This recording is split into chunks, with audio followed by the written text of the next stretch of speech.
রসায়ন বিজ্ঞানের যে প্রাথমিক ধারণা অধ্যায়টি শুরু হয়েছিল, আজকে তার শেষ পর্ব। তো এই পর্বে আমরা প্রথমে পড়ব স্থিরানুপাত সূত্র।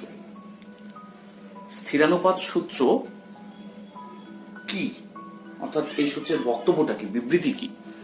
তাহলে আমরা একটা এক্সাম্পল দিয়ে সূত্রের বিবৃতিটা দেখে নিই। কোনো একটা যৌগ আমি ধরে নিচ্ছি জল। সেই জলকে যে কোনো ভাবেই তৈরি করা হোক না কেন, তৈরি বা সংগ্রহ, সেই জলকে আমরা তৈরি করতে পারি বা সংগ্রহ করতে পারি। সেটা আমরা যদি নদী থেকে তাকে সংগ্রহ করি সেই জলকে, বা এরকম হতে পারে পুকুর থেকে সেই জলকে আমরা সংগ্রহ করতে পারি, বা নলকূপ থেকে আমরা সংগ্রহ করতে পারি। তাহলে যে কোনো ভাবেই সেই জলকে আমরা সংগ্রহ করি বা সেই জলকে প্রস্তুত করতে পারি, সেই জলকে প্রস্তুতও করতে পারি। প্রস্তুত কি করতে পারি? আমরা মনে করো যে কোনো একরকম মেথডে আমরা তৈরি করলাম হাইড্রোজেন এবং অক্সিজেনের বিক্রিয়া, তাহলে মেথড 1 আমি লিখে রাখলাম। আবার আলাদা ভাবেও তৈরি করতে পারি, আমি লিখে রাখলাম মেথড 2। একাধিক উপায়ে যদি তৈরি করা যায় বা একাধিক উপায়ে যদি সেই জলকে সংগ্রহ করা যায়, দেখা যাবে কি সেই জলের মধ্যে যে উপাদান মৌল রয়েছে, জলের মধ্যে উপাদান মৌল কি থাকে? জলের মধ্যে উপাদান মৌল থাকে হাইড্রোজেন এবং অক্সিজেন। তাহলে হাইড্রোজেন এবং অক্সিজেনের ওজনের অনুপাত কত হবে? হাইড্রোজেন এখানে H2O, তো তার মানে হাইড্রোজেন যদি 2 গ্রাম হয়, তার মানে অক্সিজেন থাকবে 16 গ্রাম। H2O যেহেতু H2O, তার মানে হাইড্রোজেনের পারমাণবিক ভর 1, তার মানে দুটি আছে 2 লিখলাম আমরা, আর অক্সিজেনের পারমাণবিক ভর 16, তাহলে 2 × 16 মানে কি হবে 1:8 ওজন অনুপাতে জল তৈরি হয়েছে। তাহলে এই যে আমরা যে নদী, পুকুর, নলকূপ যেখান থেকে জলকে সংগ্রহ করি বা যে কোনো ভাবেই জলকে প্রস্তুত করি না কেন, তার মধ্যে যে উপাদান মৌল রয়েছে, সেই উপাদান মৌলের ওজনের অনুপাত কিন্তু 1:8 হবে সব ক্ষেত্রেই। অর্থাৎ ওই যৌগকে যে কোনো ভাবেই সংগ্রহ বা প্রস্তুত করা হোক না কেন, তার মধ্যে উপাদান মৌলগুলির ওজনের অনুপাত সর্বদা নির্দিষ্ট থাকবে। এটাই আমরা দেখছি যে জলকে যে কোনো ভাবেই সংগ্রহ করি বা যে কোনো ভাবেই প্রস্তুত করি, তার মধ্যে উপাদান মৌলগুলির ওজন অনুপাত কিন্তু নির্দিষ্ট, এবং এক্ষেত্রে 1:8। এটি কিন্তু স্থিরানুপাত সূত্র। আমরা শুধু জল দিয়ে ব্যাখ্যা করলাম, কিন্তু এটা যে কোনো যৌগের ক্ষেত্রে এই সূত্রটা প্রযোজ্য। তাহলে সূত্রের বিবৃতি কি হতে পারে?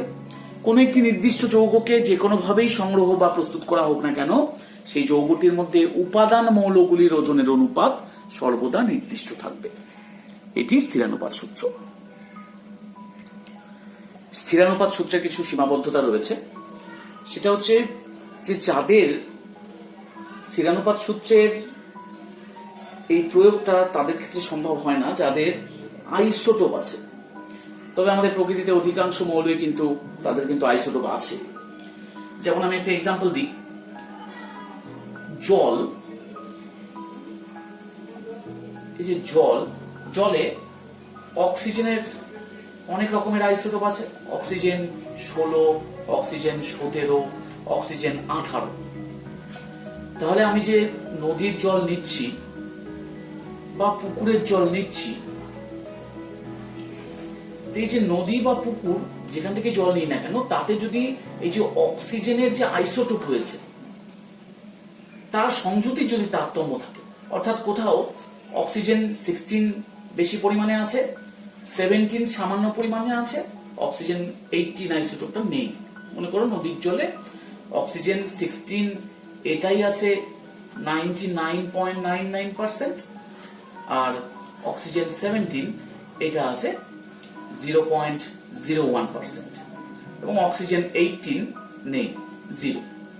আবার তুমি পুকুর থেকে জল নিলে দেখা যাবে সেখানে হয়তো অক্সিজেন 16 আছে 99.10%, অক্সিজেন 17 আছে 0.70%, এবং অক্সিজেন 18 আছে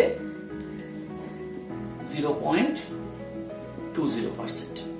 তাহলে এইখানে যে অক্সিজেনের সংযুতি ছিল, জলের মধ্যে যে অক্সিজেনের আইসোটোপের বিভিন্নতা ছিল, এখানে অন্য রকমের রয়েছে।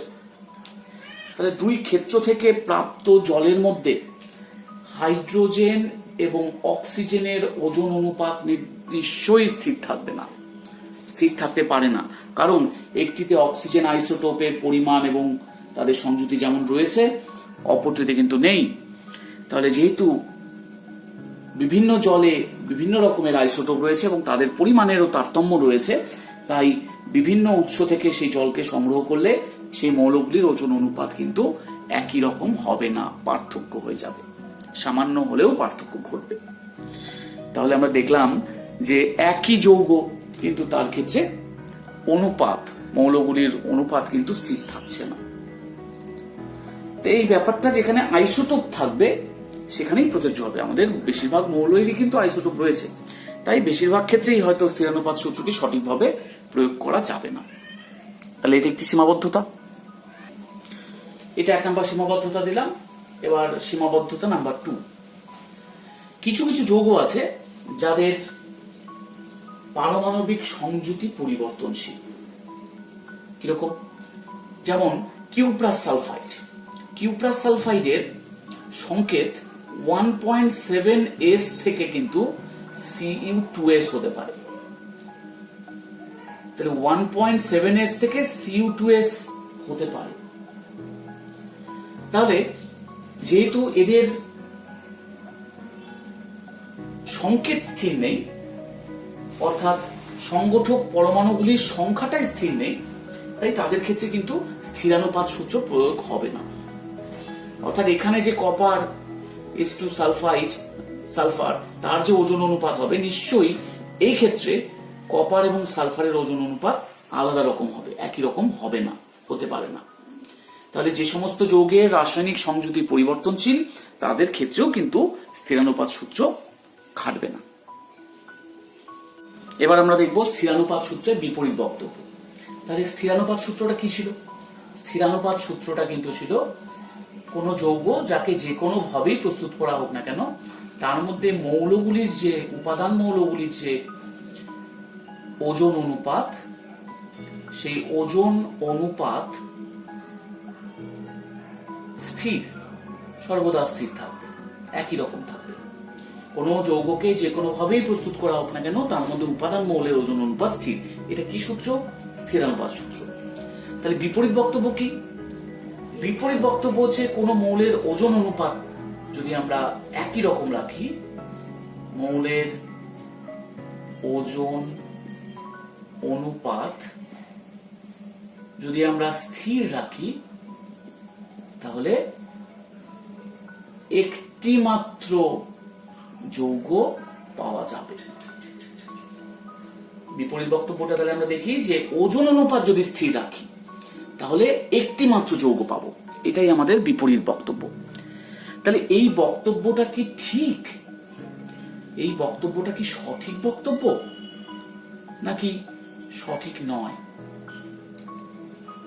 তাহলে আমরা দেখে নিই সঠিক না সঠিক নয়। আমরা একটা এক্সাম্পল নিই। Carbon is to hydrogen is to oxygen আমরা নিলাম 12:3:8, একটা স্থির ওজন অনুপাত নিলাম। এবার এটা দিয়ে দেখি কয়টা যৌগ পাওয়া যেতে পারে। এটা দিয়ে আমরা একটা পাবো, কি পাবো? C2H5OH, ethyl alcohol. দেখো ইথাইল অ্যালকোহলের মধ্যে কিন্তু এই ওজন অনুপাত রয়েছে, কিন্তু ইথাইল অ্যালকোহল তো সমাবয়বী যৌগ, তাহলে এর অপর একটি সমাবয়ব পাবো, কি পাবো? Dimethyl ether. এইটারও কিন্তু ওজন অনুপাত এইটাই। তাহলে আমরা দুটো যৌগ পাচ্ছি একই ওজন অনুপাত থেকে। তাহলে একটি যৌগ কি পাওয়া যাচ্ছে? আমরা পাচ্ছি দুটি যৌগ। এরকম একাধিক যৌগ পাওয়া যাচ্ছে। তাহলে এই যে একটি মাত্র যৌগ পাওয়া যাবে, এই বক্তব্য কিন্তু সঠিক নয়। অর্থাৎ আমরা বলতে পারি যে স্থিরানুপাত সূত্রের বিপরীত বক্তব্য সর্বদা সঠিক নয়। কারণ যেখানে এরকম সমাবয়বীর কনসেপশন চলে আসবে, সেখানে কিন্তু এই বিপরীত বক্তব্য আর খাটবে না। এবার একটি প্রবলেমে আসি। ম্যাগনেসিয়াম ও অক্সিজেনের বিক্রিয়ায় প্রাপ্ত MgO যৌগে 5 গ্রাম ম্যাগনেসিয়ামে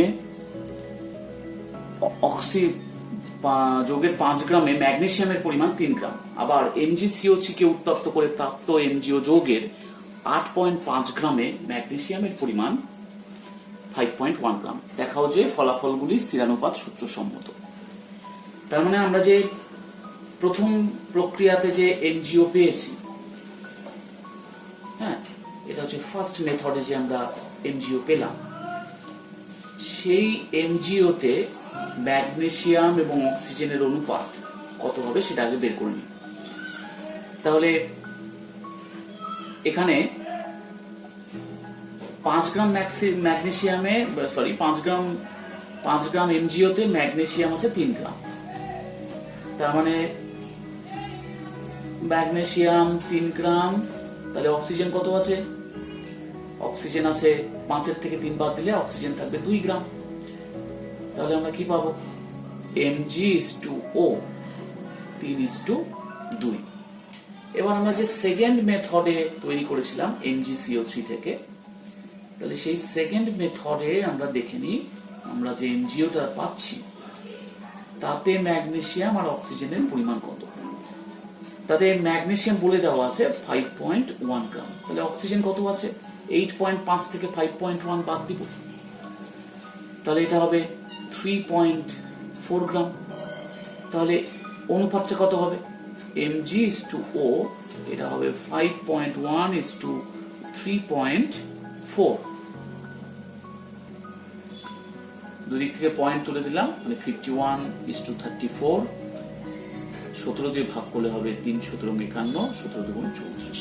তো দেখো দুটি ক্ষেত্রেই অনুপাত কিন্তু একই আসছে। এটাই তো আমাদের স্থিরানুপাত সূত্রের বক্তব্য। তার মানে আমরা বলতে পারি যে এই ফলাফলগুলি স্থিরানুপাত সূত্রকে সমর্থন করছে। এখানে জাস্ট লিখে দিতে হবে এই ফলাফলগুলি স্থিরানুপাত সূত্রকে সমর্থন করছে। এবার আসি গুণানুপাত সূত্র। গুণানুপাত সূত্রটা কিরকম, তার বিবৃতি কি সেটা আমরা দেখে নিই। কোন একটি মৌল আছে যাকে আমরা X দিয়ে বলছি, সেই মৌলের সাথে অপর একটি মৌল Y যুক্ত হচ্ছে, যুক্ত হয়ে যৌগ গঠন করছে, তাকে আমরা নাম দিচ্ছি Z1। কি দেখা যাচ্ছে? এই X মৌলটার A গ্রামের সাথে Y মৌলের B গ্রাম যুক্ত হয়ে Z1 যৌগ তৈরি করেছে। এটা কিন্তু যৌগ। আবার অপর একটি ক্ষেত্রে দেখা যাচ্ছে X এবং Y যুক্ত হয়ে অপর একটি যৌগ Z2 গঠন করছে। তাহলে এখানে X এর A গ্রামের সাথেই এই Y মৌলটার C গ্রাম যুক্ত হচ্ছে, যুক্ত হয়ে Z2 তৈরি করছে। তাহলে এখানে খেয়াল করে দেখো যে দুটো ভিন্ন যৌগ তৈরি হচ্ছে কিন্তু একই মৌল থেকে। এখানে প্রতি ক্ষেত্রেই X এর ওজনটা নির্দিষ্ট, X এর A গ্রাম নেওয়া হয়েছে, সেই A গ্রামের সাথে Y এর একবার B গ্রাম বিক্রিয়া করছে, আবার একবার C গ্রাম বিক্রিয়া করছে।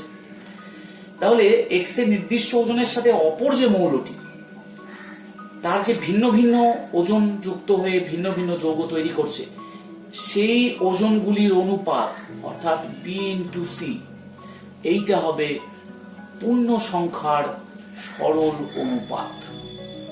পূর্ণ সংখ্যার সরল অনুপাত, এটা আমরা বলতে পারি। তাহলে গুণানুপাত সূত্রটা কি? গুণানুপাত সূত্রটা হচ্ছে কোনো একটি মৌলের নির্দিষ্ট ওজনের সাথে কোনো অপর মৌল যে ভিন্ন ভিন্ন ওজনে যুক্ত হয়ে ভিন্ন ভিন্ন যৌগ উৎপন্ন করে, সেই ভিন্ন ভিন্ন ওজনগুলির অনুপাত হবে পূর্ণ সংখ্যার সরল অনুপাত। এটাই গুণানুপাত সূত্র। যেমন কার্বন আমরা যদি 24 গ্রাম নিই এবং হাইড্রোজেন আমরা যদি 6 গ্রাম নিই, তাহলে কি হবে? তাহলে কিন্তু একটা যৌগ তৈরি হবে। কি যৌগ? C2H6। আবার কার্বন যদি আমি 24 গ্রামই নিই, হাইড্রোজেন যদি 4 গ্রাম নিই, তবে অপর একটা যৌগ তৈরি হবে C2H4।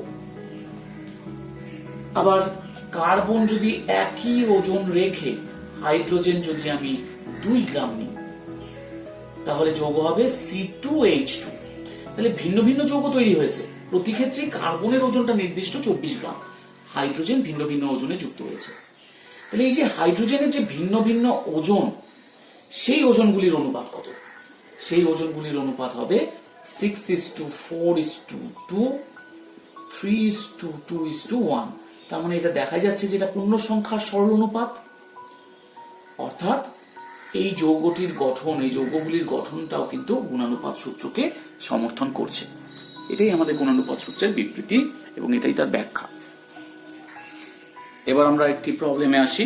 ক্লোরিন এবং অক্সিজেন দুটি ভিন্ন যৌগ উৎপন্ন করে। যৌগ দুটির একটিতে ভর হিসাবে 81.6% এবং অপরটিতে 59.7% ক্লোরিন আছে।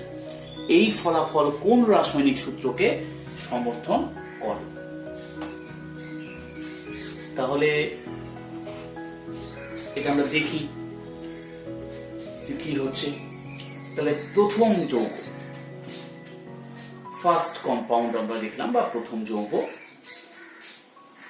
তার ক্ষেত্রে কি হচ্ছে? 81.6% ক্লোরিন আছে। তাহলে অক্সিজেন কত আছে? অক্সিজেন আছে 100 থেকে বাদ দিতে হবে। তাহলে 100 থেকে বাদ দিলে হবে এখানে হচ্ছে 18.4%। সেকেন্ড কম্পাউন্ড, সেকেন্ড কম্পাউন্ডে ক্লোরিন কত আছে? 59.7%। তাহলে অক্সিজেন কত আছে? 100 থেকে বাদ দিই, 3, তাহলে 40.3% হলো। তাহলে দুই ক্ষেত্রে কিন্তু অক্সিজেন এবং ক্লোরিনের পরিমাণ ভিন্ন। তাহলে আমরা আমাদের কোনো একটিকে ফিক্সড করে নিতে হবে, কোনো একটিকে আমাদেরকে ফিক্সড করে নিতে হবে। আমরা ক্লোরিনটাকে ফিক্সড করে নিই। দেখো প্রথম যৌগটার মধ্যে আছে কি, যদি 81.6 গ্রাম ক্লোরিন কত গ্রাম অক্সিজেনের সাথে থাকবে? 18.4 গ্রাম অক্সিজেনের সাথে থাকবে। তাহলে 1 গ্রাম ক্লোরিন 18.4 বা 81.6 গ্রাম অক্সিজেনের সাথে থাকবে, এবং 59.7 গ্রাম ক্লোরিন থাকবে 18.4 ইন্টু 59.7 বাই 81.6 গ্রাম অক্সিজেনের সাথে। তার মানে এটা হবে 13.46 গ্রাম অক্সিজেনের সাথে। তাহলে সেকেন্ড কম্পাউন্ডটাতে আমাদের কিন্তু ক্লোরিনটা 59.7 আছে, এখানেও আমরা 59.7 ক্লোরিনের মধ্যে অক্সিজেন কতখানি আছে বের করে নিলাম। তাহলে ফার্স্ট কম্পাউন্ডে এবার আমরা কি বের করলাম? ক্লোরিন আছে যদি থাকে 59.7%, তাহলে অক্সিজেন কত থাকবে? গ্রাম করে নিই। তাহলে অক্সিজেন থাকবে 13.46 গ্রাম। তাহলে এটা প্রথম কম্পাউন্ডের ক্ষেত্রে। সেকেন্ড কম্পাউন্ডের ক্ষেত্রে কি ছিল? এটা তো ফার্স্ট কম্পাউন্ড হলো আমাদের। সেকেন্ড কম্পাউন্ড তো আমাদের হাতের সামনে আছে, ক্লোরিন আছে 59.7 গ্রাম, তাহলে অক্সিজেন কত আছে? 40.3 গ্রাম। তাহলে দু ক্ষেত্রেই কিন্তু আমাদের ক্লোরিনের পরিমাণটা ফিক্সড হয়ে গেছে। তাহলে অক্সিজেনের পরিমাণের পার্থক্য রয়েছে। তাহলে আমরা এই যে দুটো ক্ষেত্রে বিভিন্ন অক্সিজেন যুক্ত হয়েছে, তার অনুপাত কত হবে? তার অনুপাত হবে 13.46:40.3। তাহলে এবার আমরা ভাগ করব, যেটা ছোট সেটা দিয়ে ভাগ করব।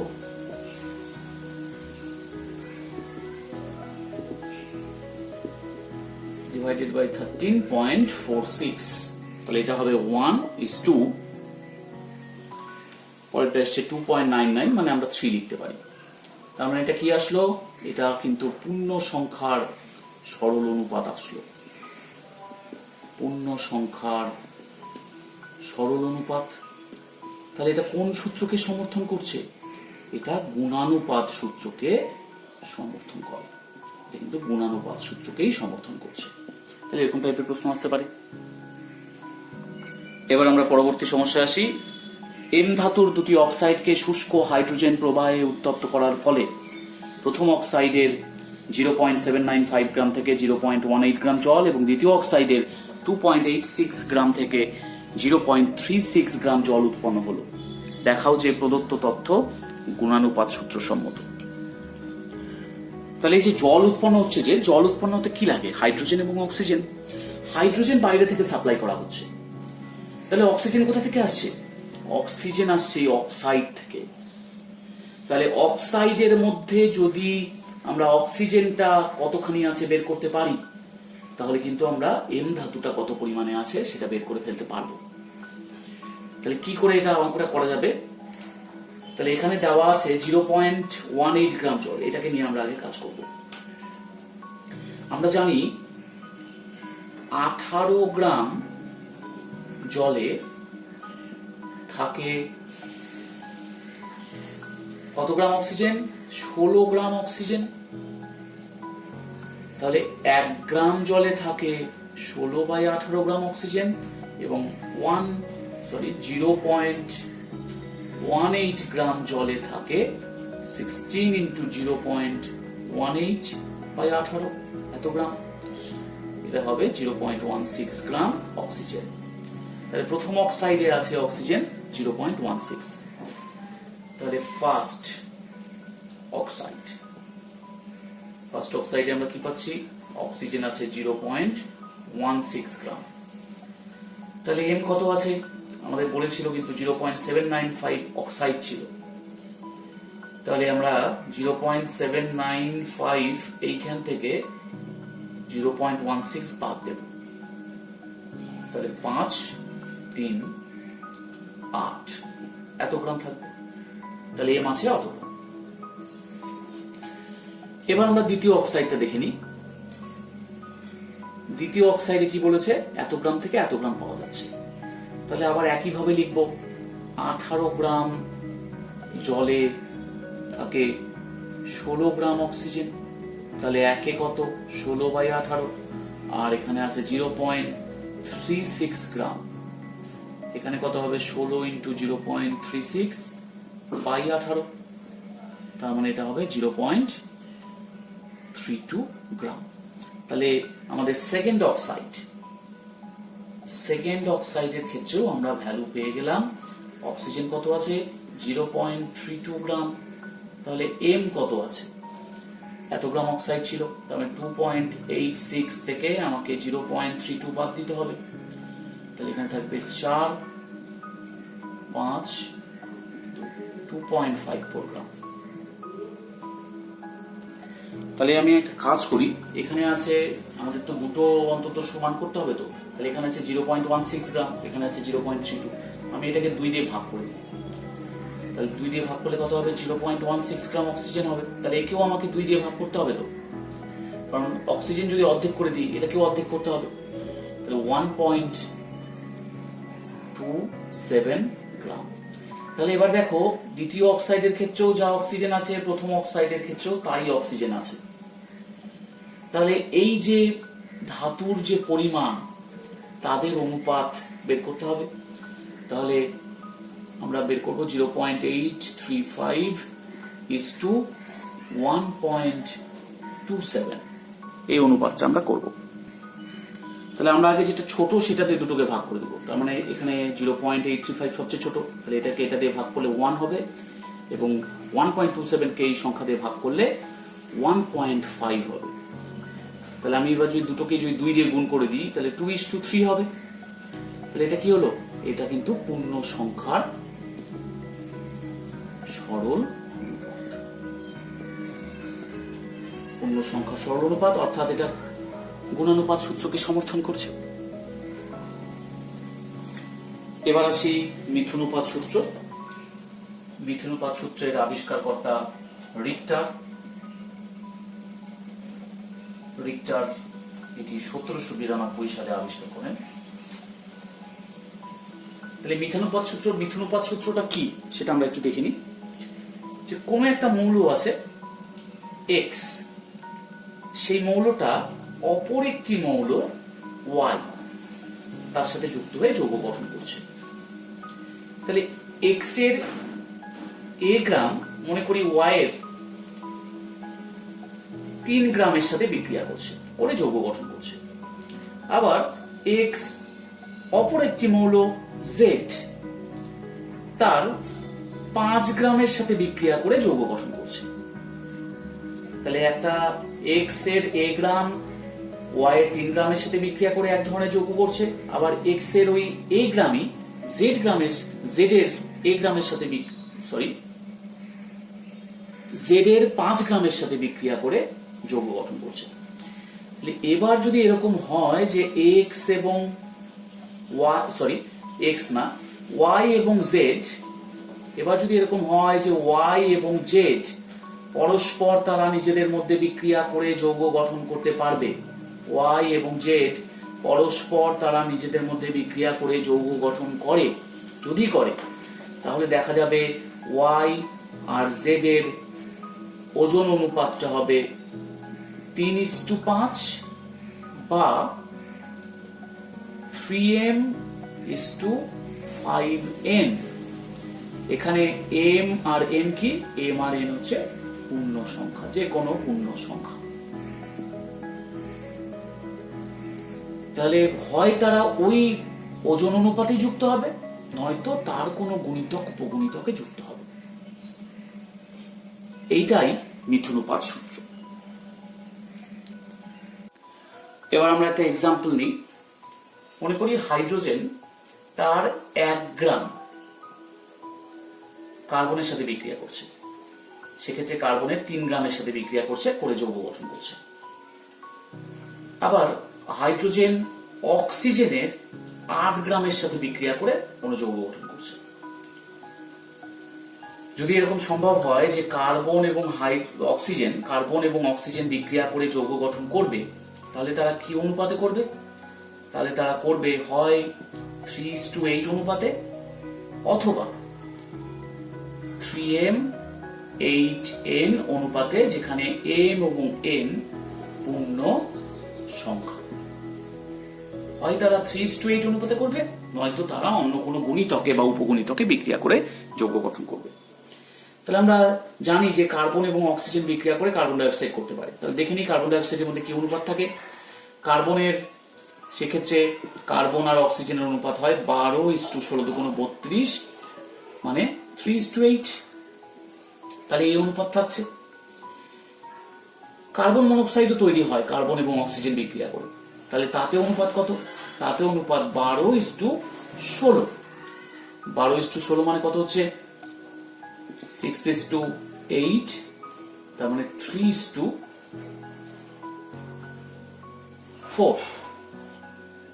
তাহলে 3:4 কে আমরা এইভাবে লিখতে পারি 3:1:4:2, যেখানে যে 1 এবং আমি এখানে লিখে দিব এইভাবে 6:8 হলো। তো তাহলে 6:8 কে আমরা কিন্তু এইভাবে লিখতে পারি 2:3:1:8। তাহলে যে 2 এবং 1 আমরা নিলাম, এটা কিন্তু পূর্ণ সংখ্যা, যেমন m এবং n। তাহলে একদম 3:8 অনুপাতে হলো না, কিন্তু তার অন্য কোনো গুণিতক উপগুণিতকে তারা যুক্ত হয়ে যৌগ গঠন করেছে। তাহলে এই যে 3:8 হলো বা তার কোনো গুণিতক হলো, এই দুটো ক্ষেত্রেই কিন্তু মিথুনুপাত সূত্রকে সমর্থন করলো। তাহলে আমরা দেখলাম যে carbon die oxide, carbon monoxide এরা দুজনেরই গঠনটা কিন্তু এখানে মিথুনুপাত সূত্রকে সমর্থন করেই হচ্ছে। তাহলে এবার আমরা মিথুনুপাত সূত্র সংক্রান্ত একটি সমস্যা দেখে নিই। তাহলে এখানে কি সমস্যা আছে? অ্যামোনিয়াতে 17.65% হাইড্রোজেন, জলে 11.11% হাইড্রোজেন এবং নাইট্রিক অক্সাইডে 36.36% অক্সিজেন বর্তমান। দেখাও যে ফলাফলগুলি মিথুনুপাত সূত্র সম্মত। তার মানে হাইড্রোজেন সেটি একবার নাইট্রোজেনের সাথে বিক্রিয়া করেছে, আবার অক্সিজেনের সাথে বিক্রিয়া করেছে। হাইড্রোজেনের সাথে বিক্রিয়ায় নাইট্রোজেন কি উৎপন্ন করে? অ্যামোনিয়া। আবার হাইড্রোজেন অক্সিজেনের সাথে বিক্রিয়ায় জল উৎপন্ন করে। এবার N এবং O বিক্রিয়া করে তৈরি করেছে নাইট্রিক অক্সাইড। তাহলে দেখতে হবে যে এইগুলো, এই যে নাইট্রিক অক্সাইডের মধ্যে যে N এবং O এর অনুপাত, ওজন অনুপাত, সেটা মিথুনুপাত সূত্র সম্মত। তাহলে প্রথম ক্ষেত্রে অ্যামোনিয়ার ক্ষেত্রে হাইড্রোজেন কতখানি আছে? 17.65%। তাহলে নাইট্রোজেন কত আছে? 100 থেকে বাদ দিতে হবে। 100 থেকে বাদ দিলে হবে 82.35%। এবার জলের মধ্যে হাইড্রোজেন কত আছে? 11.11%। তাহলে অক্সিজেন কত আছে? তাহলে অক্সিজেন 100 থেকে বাদ দিয়ে আমরা পাবো 88.89%। তাহলে দুই ক্ষেত্রে হাইড্রোজেন কিন্তু ভিন্ন আছে, আমাদেরকে এক করে নিতে হবে। আমরা একই হাইড্রোজেনের রেসপেক্টে নাইট্রোজেন অক্সিজেনের পরিমাণটা বের করব। তাহলে আমি কাজ করি, অ্যামোনিয়ার ক্ষেত্রে আমি চেঞ্জ করি ব্যাপারটাকে। তাহলে আমি লিখতে পারি 17.65 গ্রাম হাইড্রোজেন কার সাথে আছে? 82.35 গ্রাম নাইট্রোজেনের সাথে আছে। তাহলে 1 গ্রাম 82.35 বাই 17.65 গ্রাম, আর 11.11 এত গ্রাম আছে। 82.35 into 11.11 divided by 17.65, তাহলে এখানে আসবে 51.84 গ্রাম। তাহলে আমরা এক ক্ষেত্রে দেখে নিয়েছি কিন্তু যে জলের মধ্যেও 11.11 গ্রাম হাইড্রোজেন থাকলে অক্সিজেন আছে এতখানি। এবার আমরা দেখে নিলাম যে অ্যামোনিয়ার মধ্যে যদি 11.11 গ্রাম হাইড্রোজেন থাকে তাহলে নাইট্রোজেন আছে এতখানি। তাহলে দু ক্ষেত্রেই কিন্তু হাইড্রোজেনের পরিমাণটা আমরা একই রেখেছি। তাহলে এক ক্ষেত্রে নাইট্রোজেন কত আছে? নাইট্রোজেন আছে 51.84 গ্রাম, আর অক্সিজেন আছে 88.89 গ্রাম। তাহলে এই অনুপাতটা কত হবে? n:2O হবে 51.84 88.89। তাহলে এটা আমি যদি এখানে সবচেয়ে ছোট সংখ্যা দিয়ে ভাগ করে দিই, এখানে হবে 1:2, আর এই সংখ্যা দিয়ে একে ভাগ করলে হবে 1.71। তাহলে 1:1.71 আমরা পেলাম। তাহলে আমরা দেখে নিই যে এনওতে যে ভ্যালুটা দেওয়া আছে সেই ভ্যালুটা এই অনুপাতটাকে সমর্থন করছে কিনা। তাহলে এনওর ক্ষেত্রে কত দেওয়া আছে? এনওর ক্ষেত্রে অক্সিজেন আছে 36.36 গ্রাম। তাহলে নাইট্রোজেন কত হবে? 100 থেকে আমাকে বাদ দিতে হবে। 100 থেকে বাদ দিলে কত হবে? 4 6 3 6 63.64 গ্রাম। তাহলে n:2O কত হবে? 63.64 is to 36.36। তাহলে যেটা ছোট সেটা দিয়ে আমরা ভাগ করে দিব। এটা হলো 1.75:1, যেটা ছোট ছিল সেটা দিয়ে ভাগ করে দিলাম। তাহলে এখানে কত অনুপাত আছে?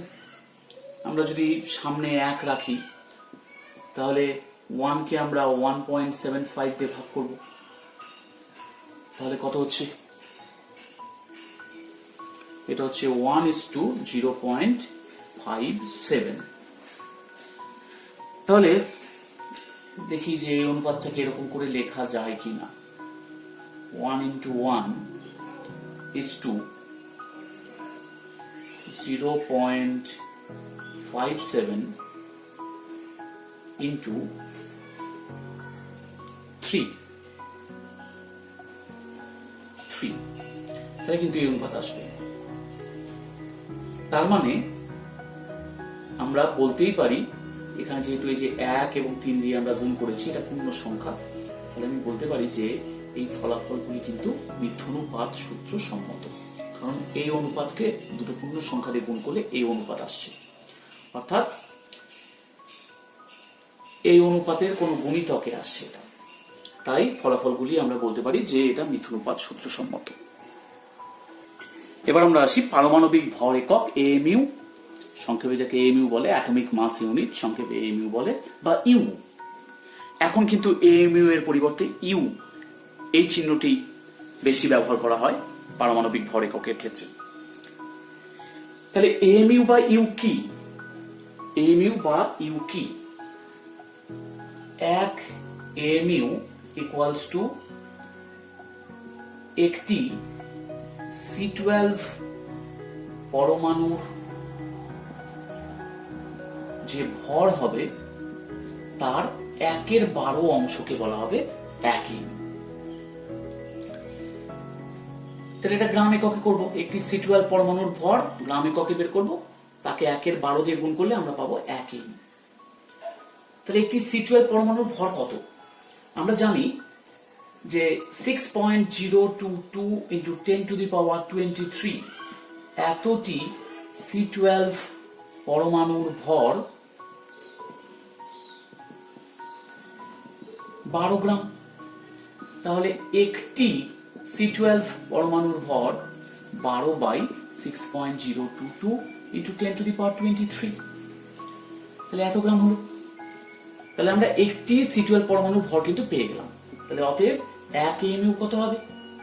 তাহলে একটি C12 পরমাণুর ভর আমরা বসিয়ে দিই, 12/6.022 into 10 to the power 23 into 1/12, তার মানে 1/6.022 into 10 to the power 23 এত গ্রাম। তার মানে 1 এমইউ মানে এত গ্রাম আমরা পেয়ে গেলাম।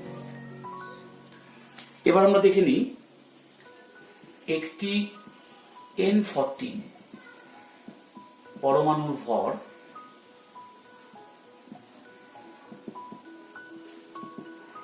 এমইউ বা ইউ এককে নির্ণয় করো। এরকম যদি কোশ্চেন থাকে কি করা যাবে? তাহলে আমরা জানি যে 6.022 into 10 to the power 23 Avogadro number, এতটি N14 পরমাণুর ভর কত? গ্রাম পারমাণবিক ভর 14 গ্রাম। তাহলে একটি N14 পরমাণুর ভর কত? 14 divided by 6.022 into 10 to the power 23 এত গ্রাম। তাহলে এবার আমরা কিন্তু জানি যে 1 এমইউ মানে কত গ্রাম। আমরা জানি যে 1 এমইউ মানে 1/6.022 into 10 to the power 23 এত গ্রাম। তাহলে আমরা উল্টো করে লিখতে পারি 6.1 গ্রাম equals to 6.022 into 10 to the power 23 AMU। তাহলে 14/6.022 into 10 to the power 23 gram equals to হবে 6.022 into 10 to the power 23 into 14/6.022 into 10 to the power 23। তাহলে এটা কেটে গেল, তার মানে 14 AMU বা 14 ইউ আমরা লিখতে পারি। তাহলে এটা একটা কিন্তু প্রকৃত ভর নির্ণয় করতে আমরা ব্যবহার করছি। একটি পরমাণুর ভর যেখানে খুব ছোট, সেখানে 10 to the power সামথিং গ্রাম হিসাবে বলা একটু মুশকিল হয়, সেই জন্য এএমইউ বা ইউ একক ব্যবহার করলে আমাদের বলতে সুবিধা হয়। যেমন ঠিক একইভাবে যদি বলে যে একটি O16 পরমাণুর ভর কত, তাহলে আমরা বলতে পারি যে একটি O16 পরমাণুর ভর 16 ইউ বা 16 এএমইউ। যদি বলে যে একটি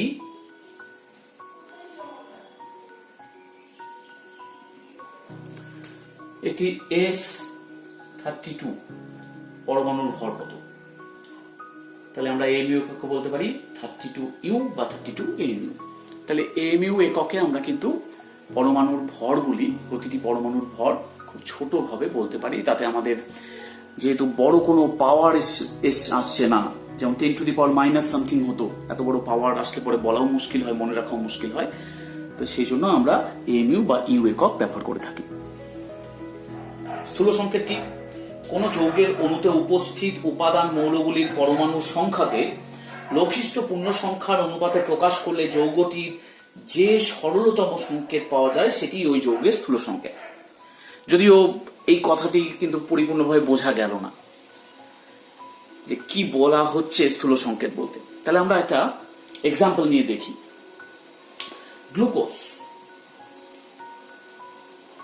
গ্লুকোজে কার্বন থাকে, হাইড্রোজেন থাকে এবং অক্সিজেন থাকে।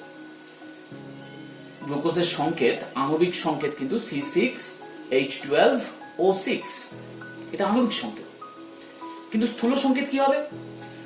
স্থূল সংকেত বের করতে গেলে আমাদের আগে এই পরমাণু সংখ্যার অনুপাত বের করতে হবে। 6:12:6, তার মানে 1:2:1। এই যে লঘিষ্ঠ যে রূপ, সেই লঘিষ্ঠ রূপটাকে আমরা যদি সংকেত হিসাবে এবার আমরা লিখি, তাহলে যে সরলতম সংকেত আমরা পাবো, তাহলে সরলতম সংকেত কি হবে? একটা কার্বন আছে, দুটো হাইড্রোজেন আছে এবং একটি অক্সিজেন আছে। এই সরলতম সংকেতকেই বলা হয় স্থূল সংকেত। স্থূল সংকেত কিছু ক্ষেত্রে আণবিক সংকেতের মতোই হয়, আণবিক সংকেতের আর স্থূল সংকেত ব্যাপারটা সমার্থক হয়, আবার কিছু ক্ষেত্রে ভিন্ন হয়। তাহলে আমরা আজকে এই স্থূল সংকেত এবং আণবিক সংকেত রিলেটেড কিছু প্রবলেম সলভ করব। এরকম একটি প্রবলেম আছে, কার্বন, হাইড্রোজেন ও অক্সিজেন সমন্বিত একটি যৌগে এত পার্সেন্ট কার্বন, এত পার্সেন্ট ক্লোরিন আছে। যৌগটির বাষ্প ঘনত্ব দেওয়া আছে, তবে আণবিক সংকেত বের করতে হবে। তাহলে কার্বন আছে আমরা দেখতে পাচ্ছি 10.04%, ক্লোরিন আছে 89.12%। তাহলে হাইড্রোজেন কত আছে? হাইড্রোজেন নিশ্চয়ই 100 থেকে এই দুটোর যোগ বাদ দিয়ে দিতে হবে। 100 থেকে আমরা যেটা বাদ দিয়ে পাবো সেটি কিন্তু হাইড্রোজেনের পরিমাণ। তাহলে হাইড্রোজেন এখানে হবে 0.84%। তাহলে আমরা পরিমাণগুলো পেয়ে গেলাম। তাহলে এবার পরমাণু সংখ্যার অনুপাত, পরমাণু সংখ্যার অনুপাত carbon is to hydrogen is to chlorine, আমরা পরমাণু সংখ্যার অনুপাত নিব। তাহলে কার্বনের পরিমাণ কত আছে? 10.04 ডিভাইডেড বাই তার পারমাণবিক গুরুত্ব দিয়ে ভাগ করে দিব। হাইড্রোজেন কত আছে? 0.84, তার পারমাণবিক গুরুত্ব 1 দিয়ে ভাগ করে দিলাম। আর ক্লোরিন কত আছে? 89.12, তার পারমাণবিক গুরুত্ব 32.5, সেটা দিয়ে ভাগ করে দিলাম। তাহলে ভাগ করলে ভ্যালুগুলো আসবে 0.836 is to 0.84 is to 2.510।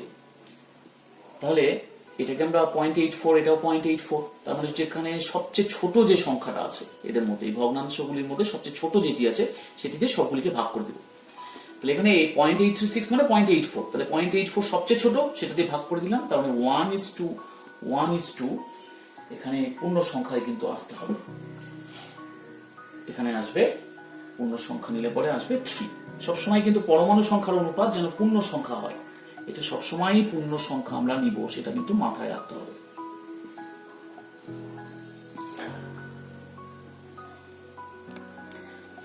এবার আমরা লিখব, এই যে অনুপাতটা পেয়ে গেছি এটা তো লঘিষ্ঠ অনুপাত, অতএব আমরা এটা দিয়ে স্থূল সংকেত লিখতে পারি।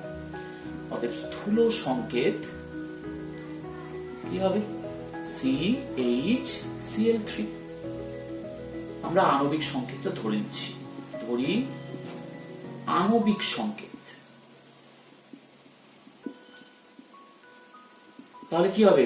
সেই লঘিষ্ঠ যে অনুপাত দিয়ে যে সংকেত তৈরি হলো স্থূল সংকেত, তার বাইরে আমরা একটা n নিয়ে নিই। n কি? n কিন্তু একটা পূর্ণ সংখ্যা। এই পূর্ণ সংখ্যা দিয়ে গুণ করলে যেটা হবে সেটাই আণবিক সংকেত। তাহলে আমরা আণবিক সংকেতটা ধরে নিলাম। তাহলে আণবিক গুরুত্ব কত হবে? আণবিক গুরুত্ব আমরা পাবো কার্বনের 12, হাইড্রোজেনের 1, পারমাণবিক গুরুত্বগুলোকে যোগ করছি 35.5 × 3, বাইরে কি ছিল? n ছিল।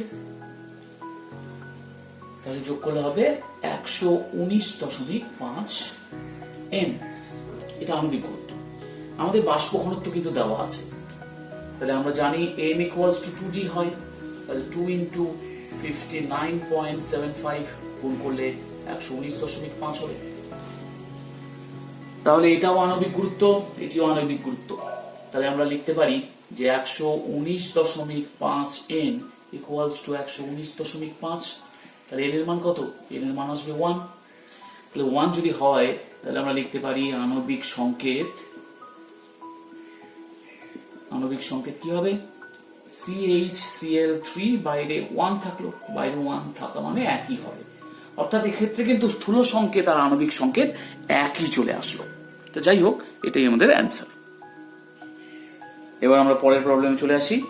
1 গ্রাম ফসফরাসের দহনে 1.77 গ্রাম অক্সাইড উৎপন্ন হয়। অক্সাইডের বাষ্প ঘনত্ব 110 হলে আণবিক সংকেত কি হবে? তাহলে এখানে ফসফরাস আছে 1 গ্রাম, তাহলে অক্সিজেন কত আছে? 1.77 থেকে 1 গ্রাম বাদ দিলে পড়ে থাকবে 0.77 গ্রাম। তাহলে পরমাণু সংখ্যার অনুপাত, পরমাণু সংখ্যার অনুপাত, অনুপাত আমরা কি লিখতে পারি? 1 বাই ফসফরাসের পারমাণবিক গুরুত্ব কত? 31 is to 0.77 বাই 16 অক্সিজেনের পারমাণবিক গুরুত্ব। তাহলে এটা কার ক্ষেত্রে আমরা বের করলাম? এটা বের করলাম ফসফরাস ইস টু অক্সিজেন, তাদের পরমাণু সংখ্যার অনুপাত। তাহলে এবার ভাগ করে ফেলি। তাহলে আমরা পেয়ে যাচ্ছি এরকম। তাহলে আমরা দুটো থেকে যদি পয়েন্ট তুলে দিই তাহলে কত হবে? 32 is to 48। 16 দিয়ে ভাগ করলে 16 দুগুণ 32, 3 16 48, মানে 2:3 হচ্ছে পরমাণু সংখ্যার অনুপাত। তাহলে স্থূল সংকেত কি হবে? স্থূল সংকেত হবে P2O3। এবার আমাদের কিন্তু বাষ্প ঘনত্ব দেওয়া আছে, বাষ্প ঘনত্ব থেকে আমরা আণবিক গুরুত্ব পেয়ে যাব, তার মানে 220। আচ্ছা, যে স্থূল সংকেত আমরা পেলাম, তাহলে আমাদের আণবিক সংকেত ধরে নিতে হবে। ধরি আণবিক সংকেত P2O3, বাইরে n লিখবো, n এখানে পূর্ণ সংখ্যা। তাহলে আণবিক গুরুত্ব কত হবে? আণবিক গুরুত্ব হবে P তো 31 ইন্টু 2 প্লাস 16 ইন্টু 3 n। তাহলে 31 দুগুণ 62, 3 48 n, তার মানে 110 n হলো। শর্তানুসারে 110 n ইকুয়ালস টু 220, কারণ এটাও আণবিক গুরুত্ব, এটাও আণবিক গুরুত্ব বেরোলো। তাহলে n এর মান কত? 2। অতএব আণবিক সংকেত কি হবে? P2O3 2, তার মানে P4O6। তার মানে এই যে আমরা পেলাম P4O6, এটি আণবিক সংকেত। তবে এই ধরনের অঙ্কগুলো করার সময় খেয়াল রাখতে হবে যে পরমাণু সংখ্যার অনুপাত যেন পূর্ণ সংখ্যার অনুপাত হয়, তাছাড়া কিন্তু অঙ্কগুলো করা মুশকিল হয়ে যাবে। সবসময় এখানে পূর্ণ সংখ্যা নিয়ে আসতে হবে। পরের প্রবলেমে আসি। একটি হাইড্রোকার্বন যৌগে প্রতি 1 গ্রাম হাইড্রোজেনের সাথে 10.5 গ্রাম কার্বন যুক্ত থাকে।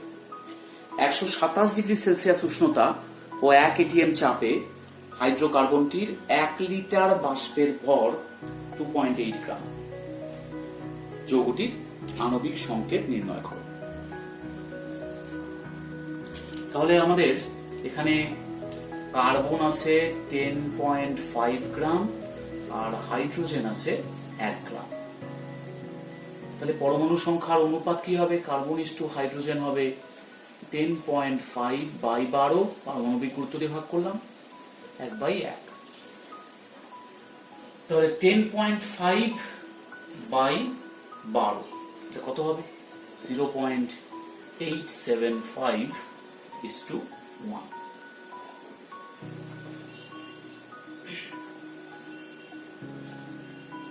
তাহলে এইভাবে কিন্তু পূর্ণ সংখ্যায় আসেনি, আমাদের পূর্ণ সংখ্যায় নিয়ে আসতে হবে। তাহলে আমি একটু অন্যভাবে চেষ্টা করি। আমি এরকম লিখতে পারি 105 120 পয়েন্ট তুলে দিয়ে is to 1। তাহলে আমি এরকম লিখতে পারি 105 is to 120। এবার কিন্তু পূর্ণ সংখ্যায় আসলো, আমরা শুধু লঘিষ্ঠ আকারে পরিণত করব। তাহলে যদি 5 দিয়ে কাটি তাহলে 21 is to এখানে হবে 24। এবার কত দিয়ে যাবে? 3 দিয়ে যদি যায়, 3 7 21, 3 8 24, তাহলে 7 is to 8 হলো। তাহলে আমরা বলতে পারি স্থূল সংকেত কি হবে? C7H8। ধরি আণবিক সংকেত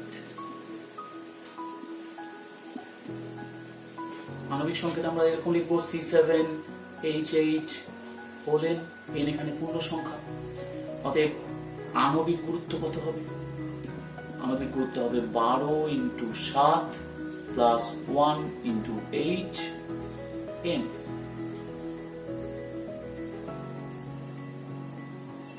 তার মানে 92 n। তাহলে এবার আরেকটি ইনফরমেশন দেওয়া আছে, 127 ডিগ্রি সেলসিয়াস উষ্ণতা আর 1 atm চাপে হাইড্রোকার্বনের 1 লিটার বাষ্পের ভর দেওয়া আছে। তাহলে আমরা P1 V1 by T1 equals to P2 V2 by T2 এই সূত্রটি অ্যাপ্লাই করব এবার। তাহলে P1 দেওয়া আছে 1 atm, V1 দেওয়া আছে 1 লিটার আর T1 127, তার মানে কেলভিনে 400 কেলভিন।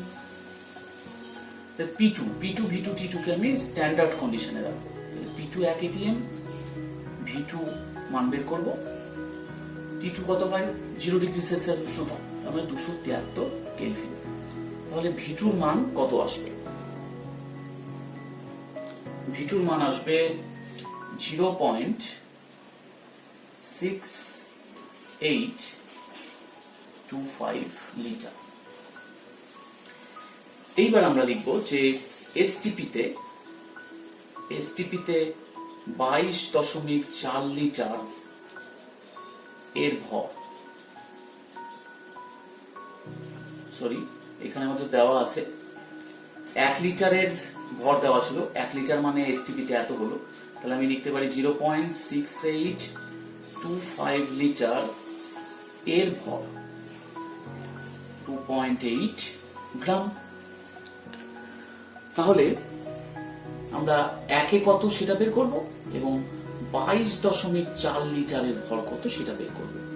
2.8 by 6.6825 into 24.8 গ্রাম,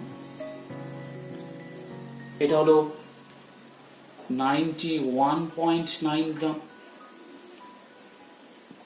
তাহলে আমাদের আণবিক গুরুত্ব বেরিয়েছিল 92n, তাহলে আমরা লিখতে পারি শর্তানুসারে 92n equals to 91.9, অতএব n equals to পূর্ণ সংখ্যায় নিয়ে আসতে হবে, মানে 1 হবে।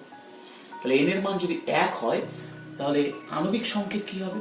অতএব আণবিক সংকেত লিখলাম, আণবিক সংকেত হবে C7H8 তার মানে C7H8, অর্থাৎ এক্ষেত্রেও স্থূল সংকেত এবং আণবিক সংকেত একই হয়ে গেল।